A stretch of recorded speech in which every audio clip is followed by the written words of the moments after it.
Okay, Assalamualaikum warahmatullahi wabarakatuh. Good evening, Riva'i. So, this is my my uh, assignment that I was supposed to explain along with the others, like such as my friend or my mentor on my thesis, Mr. Ernest Lubis. So I'm supposed to explain it together with my friend or my mentors, but I couldn't get their response to cooperate with me. So in the end, I decided to explain it by myself alone. So here we are. So previously, in this observation of mine, you asked me to implement Newton's second law, which is sigma F equal to m multiplied by a. So therefore, I start I studied I looked up a bit more about the sigma F equal to ma. So I implemented into this research observation of mine. So my research, my observation is to I'll explain with die 5. So first one, intention. The intention is to evaluate the acceleration of motor vehicle, or to be exact, the motorcycle in public road in Depok and Jakarta, and to apply Newton's second law to calculate the vehicle acceleration and deceleration over specific intervals using a numerical method. And the initial thinking is that the acceleration of motor vehicle is tied to many factors such as road conditions, the amount traffic, and the performance of the vehicle. And summing up, it includes vehicle mass, performance, and the route. So in this case, I'm using a Honda ADV 150 with the weight of 150 kilograms and the power of 10 metric horsepower, and the bike is alpha. We're gonna skip what I write on over here. So analyze the acceleration of the motor vehicle being used. I'll be taking notes of the speed I take every set of minutes. For in this case, I taking notes of the speed of every 10 minutes. So to calculate the resulting accelerations and the net forces, we implemented the sigma F equal ma to calculate it. So the utilization is the observation data I take between 10 minutes. So there's 50 kilometers, 29 kilometers, and 31 and 36. And firstly, to measure the acceleration, we gotta convert the speed into meters per second. And we also consider the weight of the vehicle and the power of the vehicle, which is 150 kilos and 10 metric horsepower, which is converted to watts is 7,355 watts. And the time step is because I take the sample of speed within 10 minutes. It will be 600 seconds, and the initial speed as we seen before, which we have been converted to meters per second, is 50 kilometers, is 13.89 meters per second. So because not the only considerations I took during the observation was only the bike itself and the speed I took currently. The other assumption, the other factors I'll only assume the other factors, which is like the air density, the drag coefficient, frontal area. Actually, the frontal area is like I literally I take it from the average frontal area of every motorcycle of the same type which is a Japanese scooter.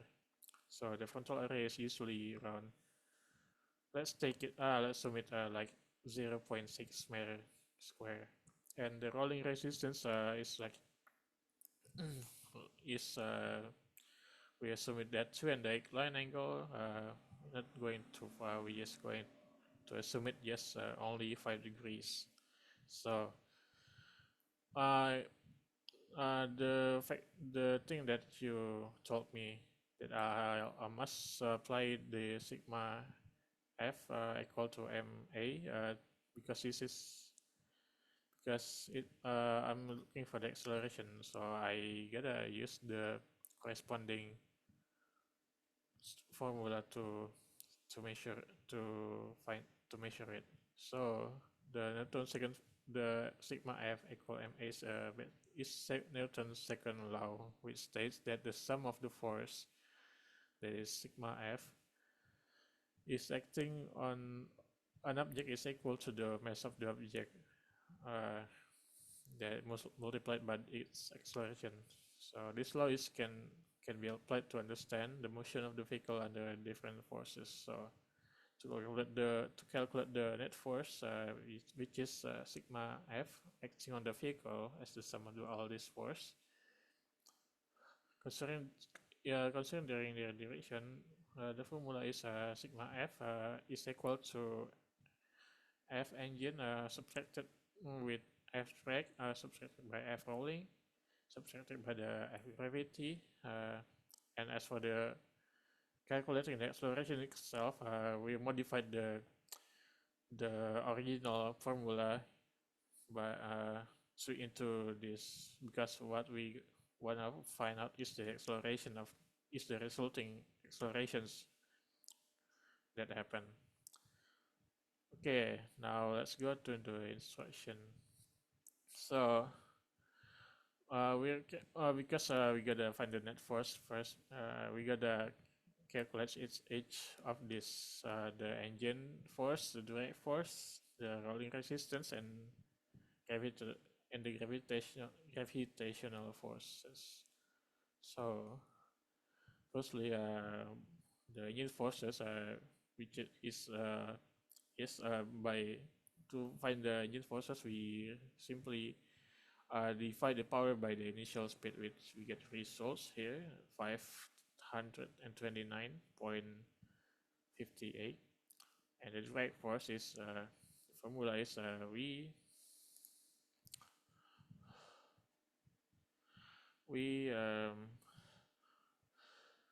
it's literally drag force is half multiplied by the half is multiplied by the air density, and we multiply by the air coefficient, which is also assumed. We assume all these factors, just like we said before. We assume it because we only know what the mass and the power of the vehicle, and actually the control area, but we just assume it to be the same as every other vehicle of the same class. So the drag force is half multiplied by the air density multiplied by the drag coefficient multiplied by the frontal area and the previously initial speed powered by 2. Then for the rolling resistance, we to find it, we gotta calculate it by multiplying multiplying the rolling resistance and the mass with the gravitational force, which is the standard is 9.81, and we get the results. And then the gravitational forces we calculated by multiplying the mass with the gravitational force. Then we'll multiply it by the inclined angle, which is sin 5 degrees, which we get the results 128.30 newtons. Then we get all of these factors. We got just like before, acting on the vehicle as the sum of the only force considering the direction. We subtract all this starting from the engine force that gets subtract from the drag force and the rolling resistance and the gravitational force, and which results in the net force of the vehicle. Then as for the resulting accelerations, we can find it by using the sigma f equal ma, the modified formula, as the a equal to the net force divided by the mass of the vehicle, which the result is roughly around 2.46 meters per square. Okay, now as for the acceleration at speed interval, we are using numerical method, which is Euler by subtracting and dividing the initial speed and the final speed with the time step. Okay, the change speed mistake. To find the change speed, we gotta use the subtraction of the final speed with the initial speed, and for the acceleration, we divide the change in speed with the time step. So as for the v0 to the v1, which the initial speed to the second speed, we got a delta v01, which is a v1 minus subtracted from the v0. So we got roughly minus 5.883. We got minus since the initial speed is higher than the final speed. It is basically the deceleration, and the accelerations that happen is which once again we divide the change in speed with the time step. So we get roughly this number, minus 0.00972 meters square, which is because it's a minus, it's the acceleration. So the accelerations happen between this speed. So the vehicle is going slower at this time, and then the other two and then as for the v1 and v2, we use the same method as before. I'll skip the explanation because I'll just skip to the conclusion. So in the conclusion, as for the implementation of the numerical of the Newton's second law, which is sigma f equal ma, we get the results of the acting net force on the vehicle around 369.68 newtons, and the resulting accelerations which we divide the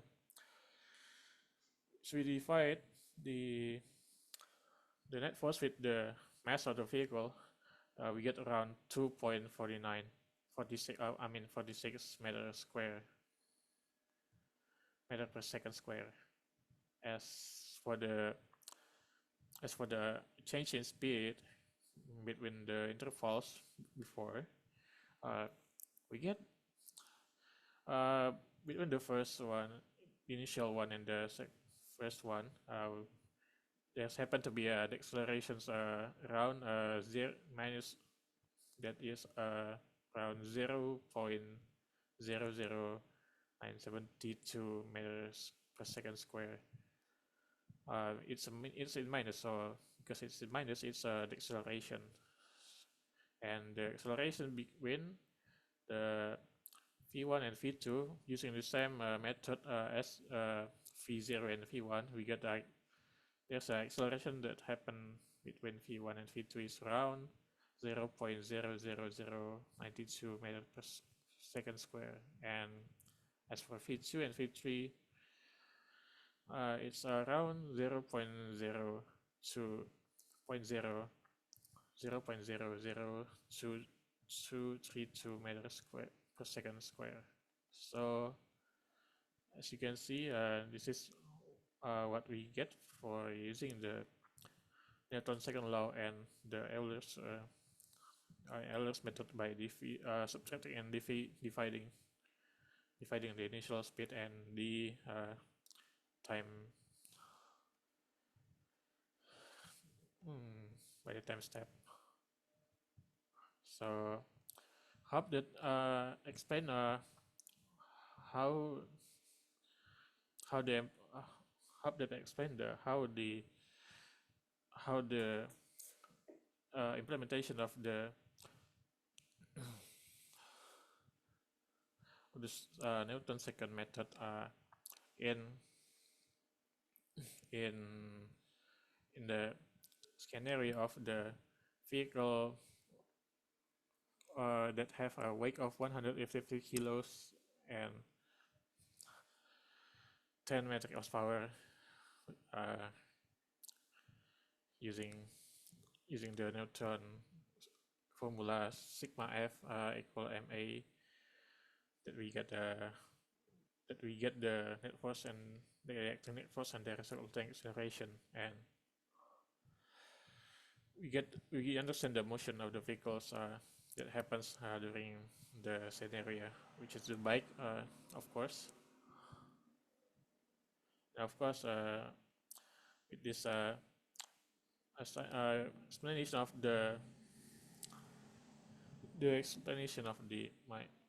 with my explanation and excitement to reevaluate my understanding of the numerical method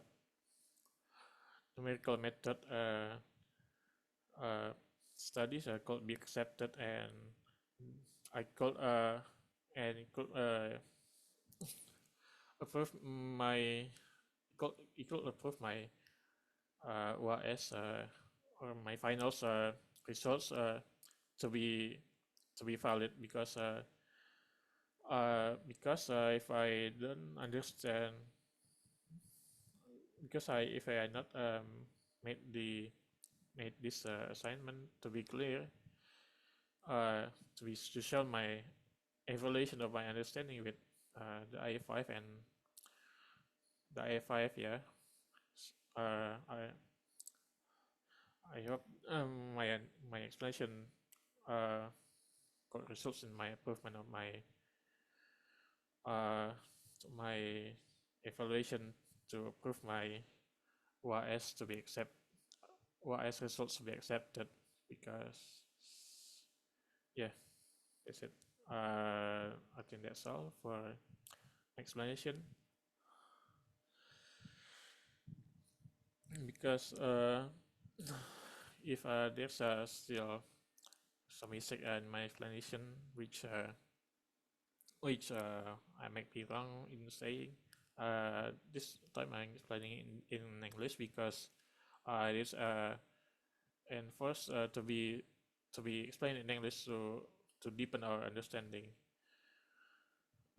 deepen our understanding and our consciousness. So I'm sorry because since I'm explaining in English, I'm stuttering a lot because I'm trying to figure out which words I can use to explain this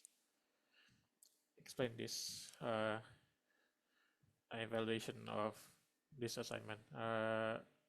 Sorry, jadi pakai bahasa Indonesia. Jadi semoga dari penjelasan saya tentang tugas ini semoga dapat diterima agar saya dapat agar ada nilai atau pengerjaan UAS saya yang saya kerjakan kemarin diterima untuk itu, karena tugas ini sebelumnya ditujukan agar saya untuk memastikan saya sudah mengerti pemahaman pendekatan DI5 secara penuh. Jadi sehingga dengan mengerjakannya tugas ini dengan itu UAS saya dapat diterima karena saya dirasa sudah dapat menjelaskan DI5 secara demikian. Oleh karena itu terima kasih. Mohon maaf apabila ada kata kesalahan dalam penjelasan saya menggunakan bahasa Inggris tadi. Wabillahi taufiq wal hidayah. Assalamualaikum warahmatullahi wabarakatuh.